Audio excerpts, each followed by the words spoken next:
Hey everyone, तो friend कैसे हैं आप सभी। आशा है आप सभी अच्छे होंगे, मस्त होंगे, स्वस्थ होंगे।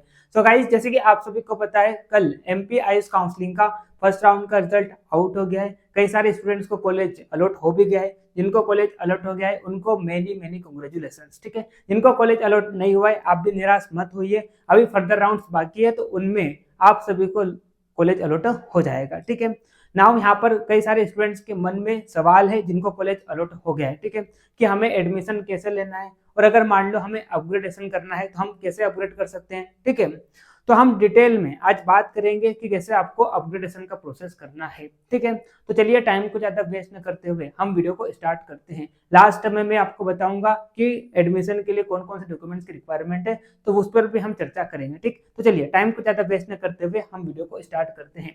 तो गाइस, जैसे कि आप सभी को पता है, फर्स्ट राउंड का रिजल्ट आउट हो गया है। ठीक है, फर्स्ट राउंड का रिजल्ट क्या हो गया है, आउट हो गया है। ठीक है, तो यहाँ पर दो कैटेगरी के स्टूडेंट होंगे। पहले तो वो जिनको कोई कॉलेज अलॉट नहीं हुआ होगा। ठीक है, तो जिनको कोई कॉलेज अलॉट नहीं हुआ है, निराश मत होइए, आपको सेकंड राउंड में पार्टिसिपेट करना है।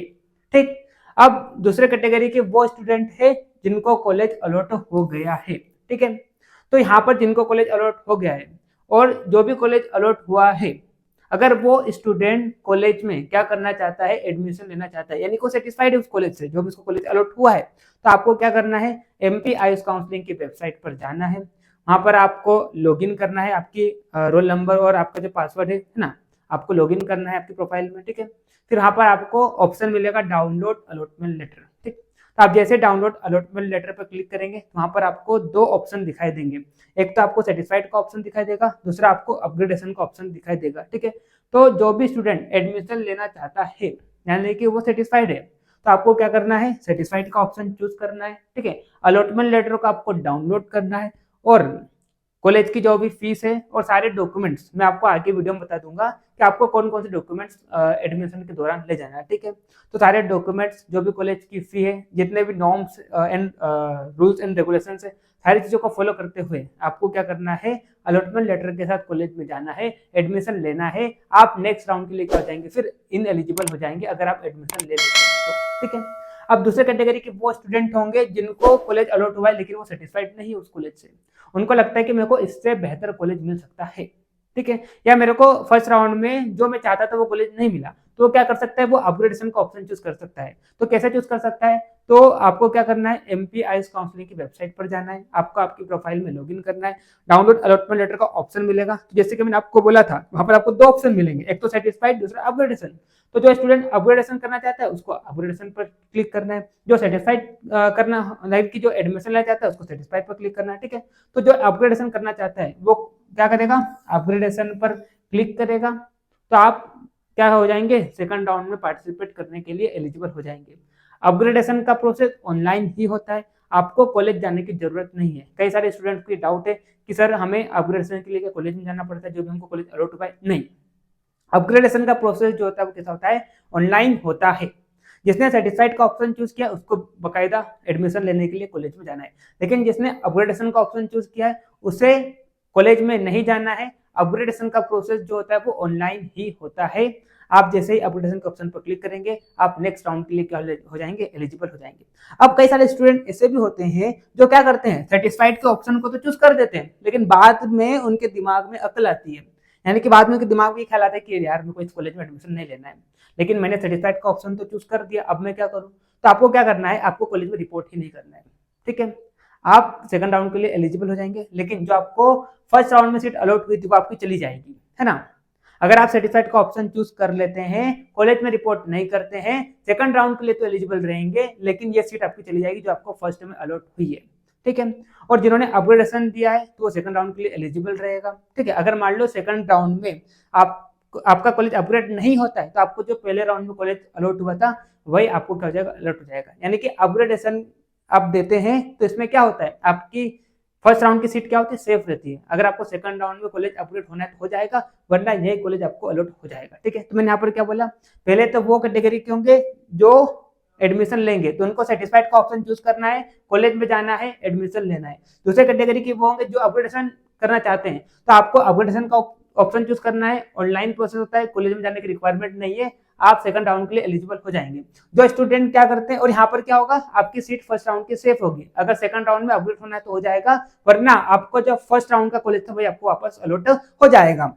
और जिसने सर्टिफाइड का ऑप्शन दिया है लेकिन कॉलेज में रिपोर्ट नहीं किया है, तो आप सेकंड राउंड के लिए तो एलिजिबल रहेंगे, है ना, लेकिन आपकी ये फर्स्ट राउंड की सीट चली जाएगी। ठीक, तो आई होप आप सभी को समझ में आ गया होगा। चलिए अब मैं उनके लिए बात कर देता हूँ जिन्होंने सर्टिफाइड का ऑप्शन चूज किया है और उसको कॉलेज में जाना है एडमिशन के लिए। तो जो भी कॉलेज की फीस है वो आपको लेकर जाना है। ठीक है, जितने भी प्राइवेट कॉलेज वाले हैं जो एडमिशन लेना चाहते हैं, कॉलेज की जितनी भी ट्यूशन फी है सारी फीस आपको ले जाना है। प्राइवेट कॉलेज वाले जरा भी नहीं मानते। ठीक है, तो आपको पहले क्या कर लेना है, कॉलेज में कांटेक्ट कर लेना है, कितनी फीस है जो भी वो बता रहे हैं सारी फीस आपको जमा करनी है और सारी फीस ले जानी है। ठीक है, प्राइवेट कॉलेज वाले नहीं मानते। ठीक, और गवर्नमेंट वाले आप तो ले ही जा सकते हो क्योंकि कम फीस रहती है गवर्नमेंट की। ठीक, चलिए, तो साथ में आपको सारे डॉक्यूमेंट्स भी ले जाना है। ठीक है, चलिए, तो सबसे पहले आपको डॉक्यूमेंट में क्या क्या वेरिफिकेशन स्लिप, तो जैसे कि आपने फर्स्ट राउंड में क्या कराया था, रजिस्ट्रेशन कराया था, उसके बाद आपने वेरिफिकेशन के लिए गए थे तो आपको वेरिफिकेशन स्लिप मिला होगा, तो वो स्लिप आपको ले जाना है। आपको आपका नेट का रिजल्ट ले जाना है, नेट का एडमिट कार्ड ले जाना है, नेट का एप्लीकेशन फॉर्म, है ना, आपने जब नीट का एग्जाम देने के लिए जो फॉर्म भरा था वो भी आपको ले जाना है। 10th की मार्कशीट, 12th की मार्कशीट, 12th का सर्टिफिकेट। 12th का सर्टिफिकेट जो होता है किसी किसी स्कूल में मिलता है, किसी स्कूल में नहीं मिलता है। ठीक है, जैसे कि सीबीएसई की बात करता हूँ तो सीबीएसई वाले स्कूल वाले जो होते हैं वो 12th का सर्टिफिकेट देते हैं। ठीक है, तो ये आपको स्कूल से मिलेगा, आप स्कूल में कांटेक्ट कीजिए, आपको सर्टिफिकेट बनाकर दे देंगे। ठीक, चलिए, उसके बाद हम बात करते हैं अलॉटमेंट लेटर। ऑब्वियस सी बात है, ये तो आपको ले जाना ही है। ठीक है, तो जो सर्टिफाइड का ऑप्शन चूज करेगा उसको क्या करना है, वो अलॉटमेंट लेटर को प्रिंट करना है और कॉलेज में ले जाना है। ठीक है, ट्रांसफर सर्टिफिकेट, टीसी, है ना, जिसको बोलते हैं अपन। ठीक है, उसके बाद गैप सर्टिफिकेट, उसके बाद domicile certificate, caste certificate, character certificate और माइग्रेशन सर्टिफिकेट। माइग्रेशन सर्टिफिकेट कहाँ से मिलता है, स्कूल से मिलता है। ठीक है, चलिए, उसके बाद हम बात करते हैं अगला जो है वो medical fitness certificate. Medical fitness certificate, कई सारे स्टूडेंट को डाउट होता है कि सर ये मेडिकल फिटनेस सर्टिफिकेट कहाँ पर बनेगा, तो medical fitness certificate government hospital से बनता है। ठीक है, और उसमें भी सभी डॉक्टर नहीं बनाते हैं। आप जब गवर्नमेंट हॉस्पिटल में जाएंगे तो वहाँ पर आप पूछ लेना कि मेडिकल फिटनेस सर्टिफिकेट कौन बनाता है, तो स्पेसिफिक डॉक्टर होते हैं सर्टिफिकेट बनाने के लिए, हर कोई नहीं बनाता है। ठीक है, तो आपको गवर्नमेंट हॉस्पिटल में जाना है और वहां से बनवा लेना है। ठीक, उसके बाद seat leaving certificate, seat living bond, bond कर सकते हैं उसको, तो ये तो आपको नहीं ले जाना है, ये आपको कॉलेज में, कॉलेज वाले जो होंगे वही आपको फॉर्मेट देंगे इसका, सीट लिविंग बॉन्ड का। ठीक है, तो आप जब एडमिशन ले जाएंगे तो वो आपको फॉर्मेट दे देंगे, आपको इसको क्या कर लेना है, नोटरी करा लेना है। ठीक है, एंटी रैगिंग बॉन्ड जो है वो भी आपको आपके कॉलेज में बनेगा। ठीक है, उसके बाद हम बात करते हैं इनकम सर्टिफिकेट। फिर आप जो भी ईडब्ल्यूएस वाले कैंडिडेट है उनको ईडब्ल्यूएस सर्टिफिकेट ले जाना है, जो फिजिकल वीक है उनको पीडब्ल्यूडी सर्टिफिकेट ले जाना है ना। जिन्होंने फॉर्म भरते समय सैनिक कोटा या फ्रीडम फाइटर कोटा चूज किया था तो उसको ये सर्टिफिकेट भी ले जाना है। ठीक है, उसके बाद आपको क्या करना है, आपकी 8 फोटोज ले जाना है। ठीक है, आपकी जो फोटोज है, वैसे तो वहाँ पर 2 लगती है लेकिन पर आपको 8-10 फोटो आपकी ले जाना है। ठीक है, पोस्ट कार्ड भी रख लेना और पासपोर्ट साइज वाली भी रख देना, और फोटो जो होती है सेम होना चाहिए जो आपने नेट के एप्लीकेशन फॉर्म भरते समय दी थी। ठीक, उसके अलावा मैं आपको कुछ इंस्ट्रक्शन देना चाहता हूँ। इंस्ट्रक्शन ये है कि आप जब एडमिशन लेने जाएंगे तो आपके ओरिजिनल डॉक्यूमेंट्स जमा कर लेंगे कॉलेज वाले, तो उससे पहले आप क्या कीजिए, सारे डॉक्यूमेंट को स्कैन करके अपने पास सेफ रख लीजिए, ताकि इन फ्यूचर अगर आपको किसी डॉक्यूमेंट्स की रिक्वायरमेंट होती है तो आपको बार बार कॉलेज में नहीं ढूंढना पड़ेगा। ठीक है, साथ ही में आप सारे डॉक्यूमेंट्स की 3-3 फोटोकॉपी बना लीजिए। ठीक है, 2 फोटोकॉपी आप अपने कॉलेज में ले जाइए और 1-2 फोटोकॉपी आप अपने खुद के पास रख लीजिए। ठीक है, ताकि आपको इन फ्यूचर कहीं जरूरत पड़ती है आप उसका ही फोटोकॉपी बनाकर किधर भी लगा सकते हो। ठीक है,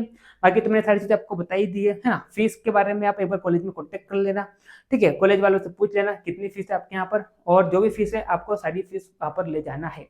ठीक है, तो इस तरह से ये वीडियो थी, मैंने आपको बता दिया किस तरह से आपको अपग्रेडेशन करना है। ठीक है, नाउ नेक्स्ट वीडियो में मैं आपको बताऊंगा कि सेकंड राउंड की एक्सपेक्टेड कट ऑफ जाने वाली है, गवर्नमेंट की बताऊंगा और प्राइवेट की बताऊंगा। अगर आपको कोई डाउट हो आप कमेंट में पूछ लीजिए, या आप मेरे को पर्सनली कॉन्टैक्ट कर सकते हैं। और अगर आप में से मेरे से कोई पर्सनली काउंसलिंग गाइडेंस लेना चाहता है तो आप मेरे को कॉन्टैक्ट कर लीजिए, या तो आप आयुर्वेदा विंग्स एप्लीकेशन डाउनलोड कीजिए, वहाँ पर आपको कोर्स मिलेगा आयुर्वेदा विंग्स, वहाँ पर आपको कोर्स मिलेगा आयुष काउंसलिंग गाइड। ठीक है, आप जैसे कोर्स में एनरोल करते हैं मैं आपको पर्सनली गाइड कर दूंगा कि किस तरह से आपको आगे काउंसलिंग में बढ़ना है। ठीक, तो चलिए मिलते हैं नेक्स्ट वीडियो में, तब तक के लिए okay bye, see you again.